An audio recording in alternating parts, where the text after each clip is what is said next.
Channel. இப்போ நம்ம channel friends welcome to my channel. இப்போ நம்ம சேனல் என்ன பார்க்க போறோம்னா பிரியாணி தான் ஃப்ரெண்ட்ஸ். சிக்கன் பிரியாணி எப்படி செய்யறேன்னு பாருங்க. நான் எப்படி செய்யறேன்னு பாருங்க. சிக்கன் வாங்கி க்ளீன் பண்ணி அதில் கொஞ்சமாக காரத்தூள் போட்டு உப்பு கொஞ்சம் இஞ்சி பூண்டு பேஸ்ட்டு போட்டு பிசைஞ்சு வச்சிருக்கேன் ஃப்ரெண்ட்ஸ். இந்த சிக்கனுக்கு ஏற்ற உப்பு மட்டும் தான் போட்டிருக்கேன், நிறைய போடல. அப்புறம் ஒரு 2 வெங்காயம் கட் பண்ணி வச்சிருக்கேன், 2 தக்காளி கட் பண்ணி வச்சிருக்கேன், புதினா கொத்தமல்லி பச்சை மிளகாய் காரத்துக்கு ஏற்ற மாதிரி எடுத்து வச்சிருக்கேன். ஏன்னா ஆல்ரெடி அதில் கொஞ்சம் காரத்தூள் போட்டிருக்கோம்ல, சில்லி பவுடர். அப்புறம் தாளிக்கிறதுக்கு ஸ்பைசி இங்கே பாருங்க, தாளிக்கிறதுக்கு பட்டை லவங்கெல்லாம் போட்டு ஒரு லெமன் எடுத்து வச்சிருக்கேன், கொஞ்சமாக ஒரு 3 ஸ்பூனு தயிர் எடுத்து வச்சிருக்கேன் ஃப்ரெண்ட்ஸ். அரிசி வந்து 1/2 மணி நேரத்துக்கு முடிய நல்லா ஊற வச்சு கழுவி ஊற வச்சு வச்சுருக்கேன். இது வந்து சிக்கன் 65 கொஞ்சம் போடலான்ட்டு இதையும் பிசைஞ்சு வச்சுருக்கேன் ஃப்ரெண்ட்ஸ். இதில் வந்து கார்ன்ஃப்ளவர் மாவு, இஞ்சி பூண்டு பேஸ்ட்டு, காரத்தூள், சிக்கன் 65 மசாலா, லெமனு, தயிர், கொஞ்சமாக வந்து கடலை மாவு கொஞ்சம் போட்டிருக்கேன் ஃப்ரெண்ட்ஸ். நான் அந்த மாதிரி போட்டால் கொஞ்சம் நல்லா டேஸ்ட்டாக இருக்கும். இதெல்லாம் போட்டு ஊற வச்சுருக்கேன். உப்பு ஃப்ரெண்ட்ஸ், நான் குக்கரில் தான் செய்கிறேன். குக்கர் வச்சுட்டு ஹீட் ஆகிடுச்சு, எண்ணெய் ஊற்றிட்டேன், கொஞ்சமாக நெய் ஊற்றிருக்கேன் ஃப்ரெண்ட்ஸ். பாருங்கள், நல்லாவே ஹீட் ஆகிடுச்சு எண்ணெய். அப்படியே ஹீட் ஆன உடனே நம்ம எடுத்து வச்சுருக்க வெங்காயத்தை இதில் போட்டுக்கலாம் ஃப்ரெண்ட்ஸ். வெங்காயம், பச்சை மிளகாய்,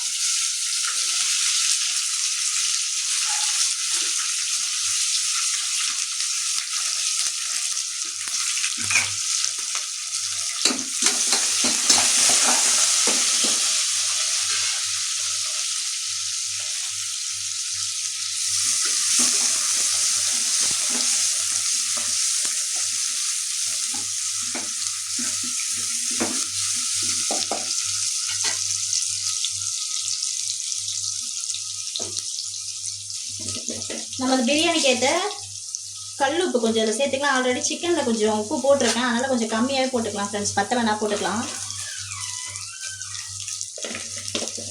பாருங்க ஃப்ரெண்ட்ஸ், வெங்காயம் நல்லா வதங்கிடுச்சு. இந்த ஸ்டேஜில் இஞ்சி பூண்டு பேஸ்ட் சேர்த்துக்கலாம்.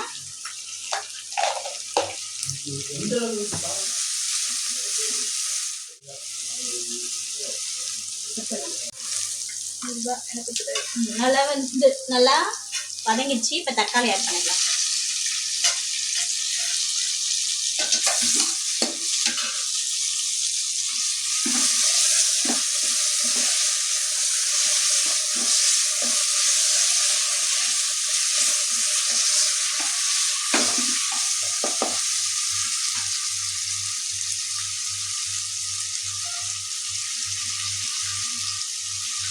கொஞ்சமாக புதினா கொத்தமல்லியில் சேர்த்துக்கலாம்.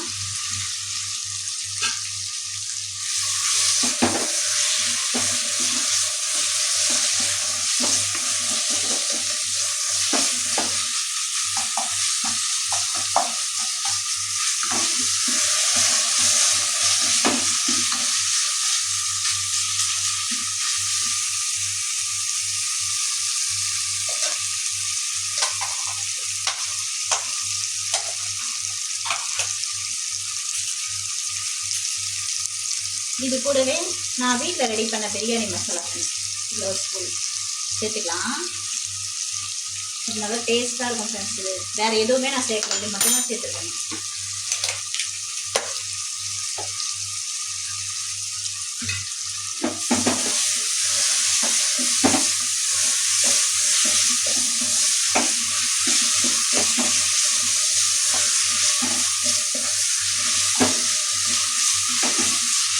நல்லா வதங்கட்டும் ஃப்ரெண்ட்ஸ்.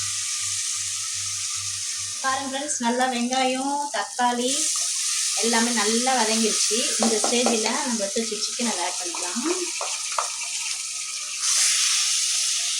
ஆட் பண்ணிவிட்டு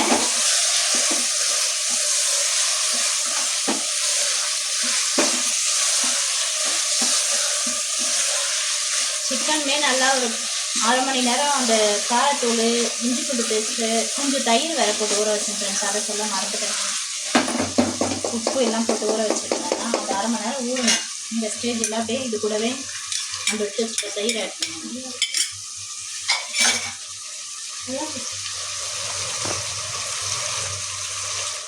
அப்படியே 1/2 லெமன் அப்படியே புழிஞ்சு வச்சுக்கலாம்.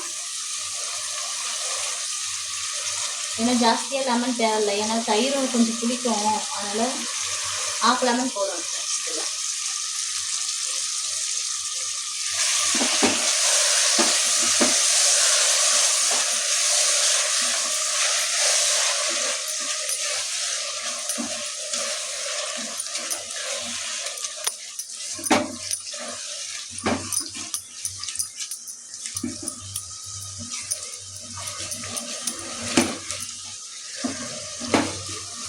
பார்த்தீங்களா எப்படி சிக்கன் வந்து தண்ணி எண்ணெய் நல்லா பிரிஞ்சு விடுது பார்த்தீங்களா? இந்த ஸ்டேஜில்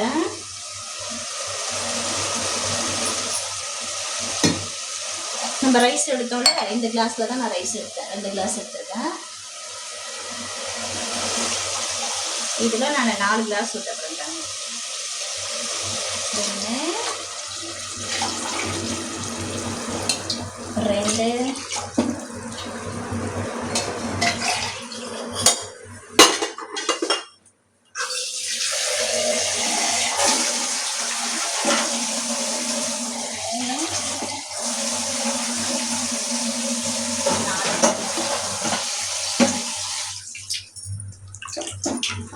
இப்போ உப்பு காரம் எல்லாமே செக் பண்ணிக்கங்க.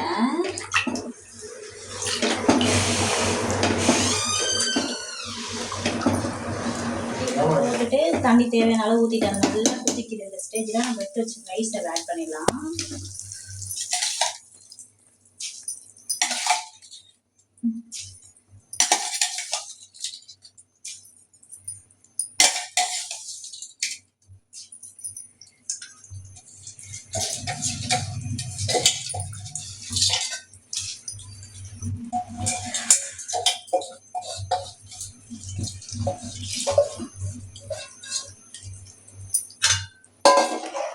ரைஸ் ஆட் பண்ணிட்டு நல்லா கிளறி விட்டுக்குங்க.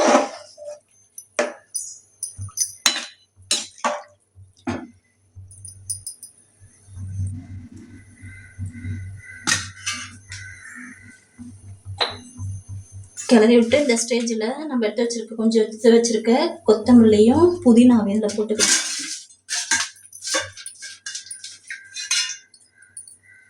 போட்டுட்டு குக்கர் மூடியை மூட வேண்டியதான் ஃப்ரெண்ட்ஸ். மூடி வச்சுட்டு 3 விசில் வந்தவுடனே பார்க்கலாம்.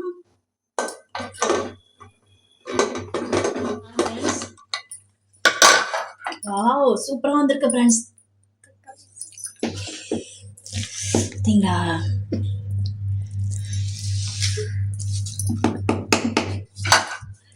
இந்த வீடியோ பிடிச்சிருந்தா நம்ம சேனலுக்கு லைக் பண்ணுங்க, ஷேர் பண்ணுங்க, கமெண்ட் பண்ணுங்க ஃப்ரெண்ட்ஸ். சப்ஸ்கிரைப் பண்ணுங்க.